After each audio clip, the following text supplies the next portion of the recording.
스트레스가 되고 화가 되고 그러다 보면은 중개업이 너무 힘들고 그만둬야 되는 일이 되는 거예요. 되게 스트레스가 되게 커요. 중개사로 일을 하다 보면요, 집 보여줄 때마다 어느 순간이 되면 화가 나는 그런 순간들이 있어요. 어차피 집 보여줘봤자 계약도 안 할 건데 뭘 보여줘, 이런 생각이 드는 순간이 있단 말입니다. 나한테 막 화가 나는 거예요. 그럼 가슴속에 막 화가 치밀는 거죠. 저도 사실 비슷해요. 아직도 이런 일을 당하게 되면요, 화가 납니다. 화가 나요. 그러니까 저도 당연히 사람이니까 화가 나겠죠. 영업에 관련돼 있는 일, 그 다음에 계약에 대한 부분들, 중개업에 대한 부분들을 일을 되게 많이 했음에도 불구하고 이런 일이 생기게 되면 화가 되게 많이 나요. 사람들이 제일 많이 성장하는 순간이 언제냐면은 이런 스트레스가 생겼을 때예요. 그러니까 어떤 벽이라든지 거절에 대한 부분들을 받았을 때 내가 어떻게 하면 더 잘할지, 이런 것들에 대한 것들로 발전시킬 수 있거든요. 거절이라는 게 사실 어떤 특징이 하나 있어요.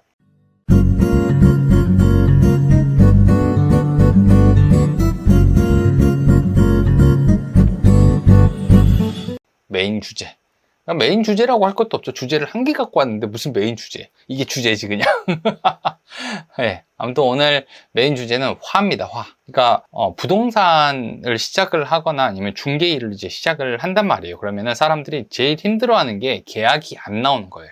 계약이 안 나오고, 그러니까 손님을 만나서 일은 했는데 계약이 안 나와요. 일하고 돈을 못 받는 그런 형태가 되는 거죠. 예를 들어서 얘기하자면은 물건을 만들었어요. 열심히 일을 해서 물건을 만들고 마케팅도 하고 돈도 쏟아 부었는데 돈이 못 버는 거예요. 물건이 안 팔리는 거란 말이에요. 근데 이게 쉽게 얘기하면 손님들이 내 상품을 안 사는 거잖아요. 그래서 거절을 당하는 일이라고 생각을 하면 되거든요. 손님들한테 물건을 사세요라고 했는데 안 사요라고 거절을 하는 거란 말이에요. 근데 거절을 당하면요, 되게 힘든단 말이에요.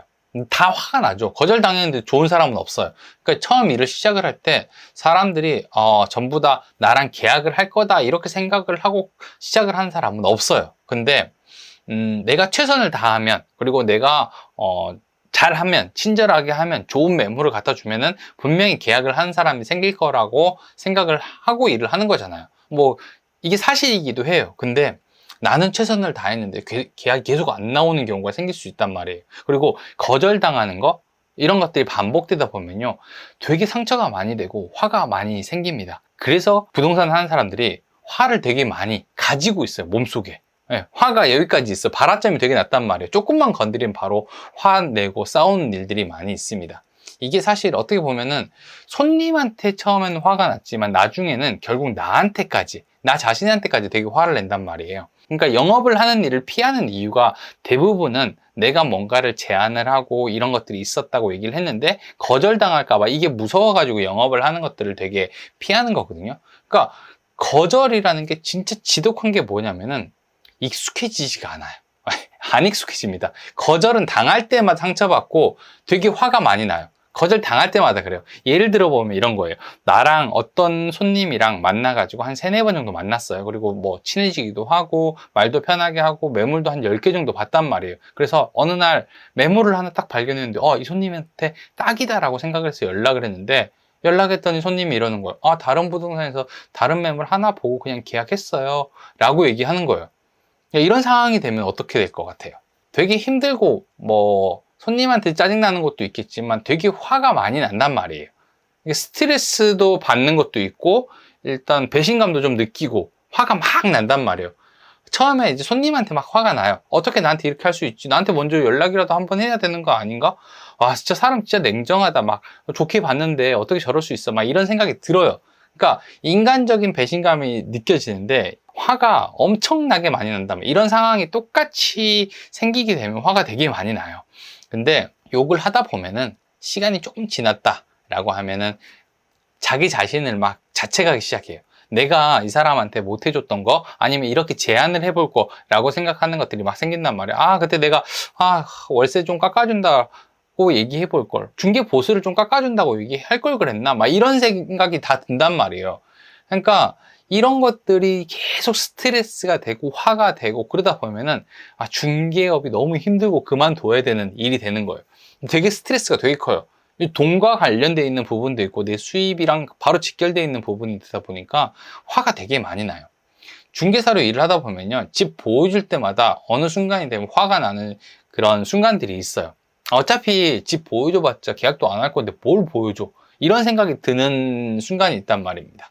근데 처음부터 모두 이러지는 않거든요. 처음에는 다들 뭐 계약을 할 수도 있고 안 할 수도 있으니까 열심히 보여줘야지, 좋은 집 중개해줘야지, 좋은 사람이랑 좋은 집을 연결해줘야지, 이렇게 해서 최선을 다하는데 자꾸 이런 일이 생기다 보면은 멘붕도 오고 화도 나고 나한테 막 화가 나는 거예요. 그럼 가슴속에 막 화가 치밀는 거죠. 저도 사실 비슷해요. 아직도 이런 일을 당하게 되면요, 화가 납니다. 화가 나요. 그러니까 저도 당연히 사람이니까 화가 나겠죠. 영업에 관련돼 있는 일, 그 다음에 계약에 대한 부분들, 중개업에 대한 부분들을 일을 되게 많이 했음에도 불구하고 이런 일이 생기게 되면 화가 되게 많이 나요. 이 거절이라는 거는 사실 익숙해지는 게 아닌 것 같아요. 거절은 익숙해지기보다는 당할 때마다 화가 나는 건데 그 빈도라든지 시간이 조금 줄어드는 것 같아요. 저는 그렇게 해서 조금 익숙해졌다라고 생각을 하거든요. 근데 조금 다르게 생각해야 되는 게 뭐냐면은 이게 스트레스다, 화다, 뭐 짜증이다, 하나도 좋은 게 없다라고 생각하는 게 아니라 사람들이 제일 많이 성장하는 순간이 언제냐면은 이런 스트레스가 생겼을 때예요. 그러니까 어떤 벽이라든지 거절에 대한 부분들을 받았을 때 내가 어떻게 하면 더 잘할지, 이런 것들에 대한 것들로 발전시킬 수 있거든요. 거절이라는 게 사실 어떤 특징이 하나 있어요. 이게 뭐냐면은 거절은 계속되지 않는다는 거죠. 거절은 연속되지 않아요. 계속 거절되는 일은 없습니다. 자, 한번 같이 볼게요. 이런 경우가 있어요. 내가 봤을 때는 이 집 자체가 계약이 절대 안 될 것 같아요. 일단 가격이 너무 비싼 것 같아. 혹은 주차도 안 돼, 허름해, 수리도 잘 안 됐어, 너무 안 좋은 것 같은 집이 있단 말이에요. 근데 어느 순간이 되면은 어떤 사람이 이 집을 계약을 합니다. 계약을 해요. 누구나 다 거절할 것 같고 누구나 다 계약을 안 할 것 같은 집임에도 불구하고 계약이 나온다는 거죠. 분명히 내 생각에는 그래요. 훨씬 더 나은 선택지가 많은데 누가 저걸 선택할 거야 라고 생각을 하지만 사실 이 집을 계약을 하는 사람도 있다라고 하는 거죠. 이 집이나 이 조건 아니면 이 상황, 이런 사람들에도 반드시 계약을 하거나 마음에 들어 하는 사람이 있습니다. 그래서 거절이 반복되지 않는다라고 얘기를 하는 거예요. A라는 사람한테 이 집을 보여줄 때 계약이 안 나왔다 치더라도 B라는 사람과 만나가지고 이 집을 보여주면 계약이 나올 수도 있어요. 그러니까 거절이라는 건 그렇거든요. 계속 되는 경우가 별로 없어요. 자, 봐봐요. A라는 사람과 만나가지고 내가 1번이라는 집을 보여줬다고 할게요. A라는 사람과 1번이라는 집을 매칭을 시켰는데 안 됐어요. 근데 이 1번 집은 남아있지만 사람이 바뀌었을 때 B라는 사람을 만났을 때 계약이 나올 수도 있고 C라는 사람을 만났을 때 계약이 나올 수도 있단 말이에요. 근데 조건이 똑같잖아요. 1번이라는 집도 똑같고 나라는 중개사도 똑같아요. 그리고 바뀐 거는 손님밖에 없잖아요. 손님밖에 없어요. 그러니까 A라는 사람한테는 맞지 않고 B라는 사람한테도 맞지 않았는데 C라는 사람을 만났을 때는 매칭이 되는 집이 될 수도 있다라고 하는 거죠. 이게 거절을 당했을 때 한번 좀 생각을 해봐야 되는 부분이라는 거죠. 거절을 당하면요, 화가 나는 게 너무 당연한 일이에요. 당연히 화나죠. 근데 이때 다른 사람에게 제안을 했을 때, 다른 사람에게 똑같은 제안을 했을 때 좋은 결과가 나올 수 있다는 거죠. 그 스트레스를 좀 더 좋은 방향으로 턴을 한번 시켜주면요, 이 스트레스가 나에게 화로 돌아오는 게 아니라 어떻게 보면 더 나은 결과를 만들어줄 수 있다라고 하는 거예요. 이전에 저한테 누가 물어보셨거든요. 저번 주인가? 누가 저한테 물어봤는데 이런 거예요. 저는 전세 월세 계약은 잘하는데 매매 계약은 잘 못해요 라고 얘기를 하셨는데, 이게 사실 이런 경우라고 생각하시면 돼요. 이분은 거절당하는 것들을 싫어한 거죠. 자, 우리가 순서를 한번 보면 이렇잖아요. 처음에 중개업을 시작하거나 부동산에 이제 입문을 하게 되면은 보통 매매부터 시작하는 게 아니라 전세나 월세부터 시작을 합니다. 이게 좀 더 수요도 많고 쉽게 이루어진다라고 생각을 하는데, 사실 전세 계약이나 매매 계약이나 다를 게 없거든요.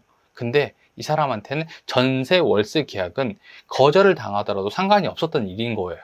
처음에 일을 하는 사람들은 거절을 당해도 또 다른 사람 보여주면 되지, 또 다른 사람 보여주면 되지 라고 해서 전세랑 월세 계약을 합니다. 근데 매매 계약은 다르거든요. 나는 전세 월세를 할 수 있는 상황이 된 거잖아요. 근데 매매 계약을 하게 되면 이 거절받는 것에 대해서 되게 익숙하지 못한 거예요. 그래서 A라는 사람이랑 매칭을 시켰는데 안 되면 B라는 사람, C라는 사람들을 보여준 게 아니라 나는 그냥 전세나 월세를 해야 되겠다 라고 생각하고 다시 전세 월세를 한다는 거죠.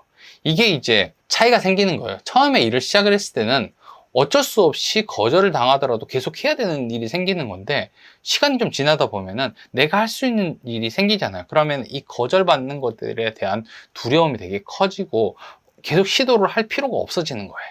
그래서 이제 이런 상황들이 생기고 전세 월세 계약만 이제 계속 위주로 하게 되는 거죠. 그러니까 거절당하고 화날 때 사실 이렇게 좀 생각을 해보는 것도 되게 좋은 방법인 것 같아요. 나한테 막 화를 내거나 내가 잘못해서 이런 일이 일어났다고 생각을 하는 경우가 대부분이거든요. 거절당하거나 화나면요, 보통 자기 자신한테 그렇게 탓을 많이 하는데 그 이유가 내가 아닌 경우도 되게 많거든요. 그러니까 손님이 바뀌었을 때는 그냥 거절을 안 당할 수도 있고 매칭이 잘 될 수도 있기 때문에 이거는 조금 알고 있었으면 좋겠어요. 너무 화를 가슴속에 많이 품거나 아니면 일을 할 때 거절당하는 것들이 두려워가지고 처음부터 아예 시도를 안 한 사람들이 되게 많이 있는데, 이러지 않았으면 좋겠다라고 생각을 해요. 그리고 분명한 부분은 이거예요. 거절은 계속되지 않는다는 거예요. 거절은 상대방의 성향이나 상황에 따라서 다른 선택을 만들 수는 있어요. 근데 내가 아니라 상대방이 바뀌었을 때는 결과가 달라질 수 있다는 거죠. 그러니까 거절은 상대적인 거고 그 이유가 꼭 나한테 있는 건 아니거든요. 화가 많으신 분들은 보통 나한테서 이유를 찾고 거기에 대한 이유 때문에 안 될 거라는 선입견을 가지고 있는 경우가 많기 때문에 그 이유를 약간 다른 데서 찾아보는 것도 이거를 좀 좋은 결과로 만들 수 있는 방법인 것 같아요. 이거는 사실 우리가 충분한 기회만 만든다면 해결할 수 있는 문제거든요. 근데 이제 거절을 당하거나 이제 내가 화가 났을 때는 이런 충분한 기회를 잘 안 만들어요. 그러니까 스트레스 받는 것도 싫고 화나는 것도 싫고 그러다 보니까 이걸 좀 안 하는 경향이 있는데, 우리가 뭔가 이 단계를 넘어서 반드시 계약을 만들겠다 아니면 성공을 하겠다라고 생각을 하게 되면요, 이 단계를 넘어가지고 훨씬 좋은 결과를 만들 수 있는 방법이 있어요. 그러니까 일을 할 때 이렇게 거절당하는 것들에 대해서 대처를 잘하는 사람들은요, 좀처럼 실패하는 게 되게 어렵죠. 거의 성공합니다. 예, 이 거절이 나에게서 생긴 게 아니라 어떻게 보면 상대를 바꿨을 때는 거절이 상대적인 거란 것만 안다고 하면은 사실 계속 성공을 하는 사람들도 있어요. 그러니까 성공할 때는 되게 큰 원리나 원칙이 필요한 게 아니라 이런 것들에서 약간의 차이 때문에 하는 거거든요. 의외로 착한 사람들, 마음이 여린 사람들이 화가 많이 나 있는 경우가 되게 많아요. 그러니까 거절당했을 때 자기가 이렇게 당했던 아픔이라든지 상처 같은 것들이 아파가지고 거절당한 것들을 거절하는 거죠. 거절을 거부하는 건데, 이렇게 되면 이제 계약하기가 좀 어렵기 때문에 중개할 때 이런 부분들을 좀 알고 있으면 좋을 것 같아요.